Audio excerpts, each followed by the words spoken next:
But first of all, just it's good to have our players back on campus. They all got back here Monday after having a good break and really a needed break. I think it's important the guys get a chance to get off campus, get back home or wherever they choose to go, and those breaks are getting more and more limited by the year, it seems. So it's just really important for them to have a chance, and this one worked out beautifully. They had three plus weeks before they had to be back here, and had several of them come back, more than several. I guess we had about 60 plus guys out there on Saturday for the Ladies Football Academy, and that went really well. I think we raised over $350,000, so it was really great initiative, and everybody had a great time. So certainly I'm appreciative of the efforts of our players and their willingness to be part of that. That's been a really great partnership for us. It was nice too. We had a lot of moms involved. I think probably about 8 to 10 moms were here, which is kind of nice as well, and they got a chance to see what their guys are doing and learn a little bit more about the inside of things. Secondly, academically, came off a really good semester, so happy about that. The team GPA was as high as it's been. We had over 50, I think 51% of our guys were 3.0 or better, and another 17 guys were just in that range right underneath at 275 to 299. So, a lot of good things there. Very few sub 2.0 guys, and that's something we really track hard as well. So, that's the number one reason they're here. They're doing a good job there, and it's I think a good indicator. Guys are thinking right and doing things right. So happy about that. And then the last thing, just medically, I think we're doing pretty well. I think I mentioned last time we were together, we had a couple guys that had some stuff after spring ball, so they'll be on a little bit of a limited basis this month, probably. Kind of working back to full speed. But I think all in all, we're in pretty good shape, and guys are feeling pretty good and ready to go. So happy about having them back, having them working, moving forward. And then last thing, just on the roster, I think you probably know that it came out that we have 2 of our redshirt freshmen are going to go separate directions. So we're certainly appreciative of what they've done. Wish they could have stayed, would have stayed, but respect their opinions and wish them all the best as they move forward. So I'll throw it out for any questions. Is Ben Neiman running around? Yes, yeah, he's full. He's cleared now, so he's in good shape. Most of those guys who were in that realm cleared? Just, all the guys that were out of spring ball, they're good now. So, the guys that we had a couple things, little things afterwards, but nothing major. And I was remiss too, our first year guys, we expect them to be here working next Monday. They'll transition to next week when summer school begins. Does Eric Graham, his departure, does that start the clock for, I think it was probably going to start anyway, for Tokes and Torin? Yeah, it was. Our plan was to give both those guys a full opportunity to see what they can do, and if they can add to our rotation, that'd be great. And we really, at the end of the day, we only have we lost a really experienced player, Jordan Canzeri. So we got LaShawn we feel really good about, and Akram did some really good things last year. Derek Mitchell, we still are trying to get a grip on that. He hasn't played all that much, so we certainly, we could use more help that way, and hopefully provide some depth and a little bit more octane for us.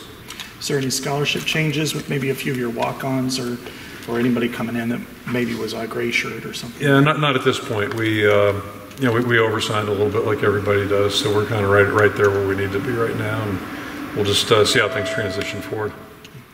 Kirk, when you talk about not much time for the guys during the summer on their own, how different is that than like the 80s and 90s? Yeah, the world of college football has changed in every regard, and the off season and recruiting are probably the 2 biggest areas. But we had a handful of guys, or no more than a handful, back in the 80s. A lot of the guys in the 2 deep would stay here and train, but it's just a whole different thing. Now it's actually you can mandate it if you choose to. So it's just a whole different world.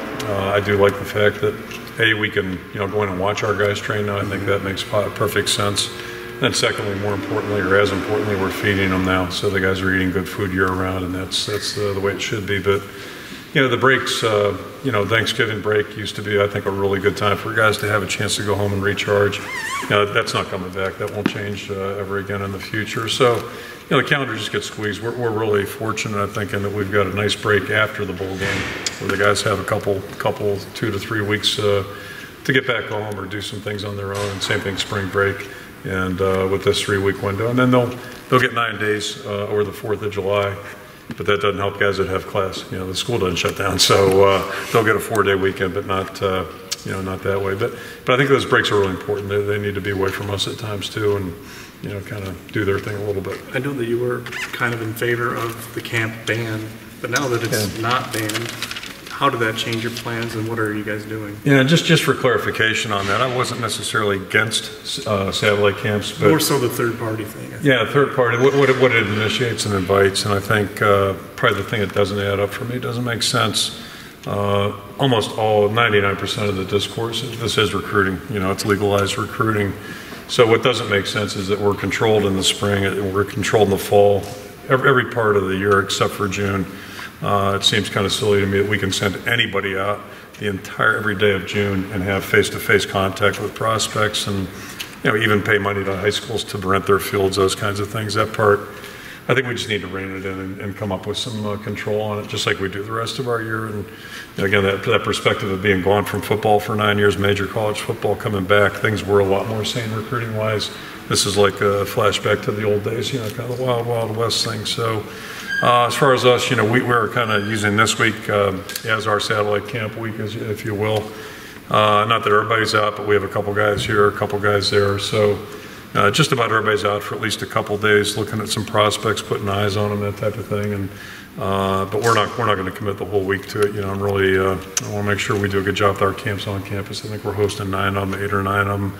I want to do a quality job there.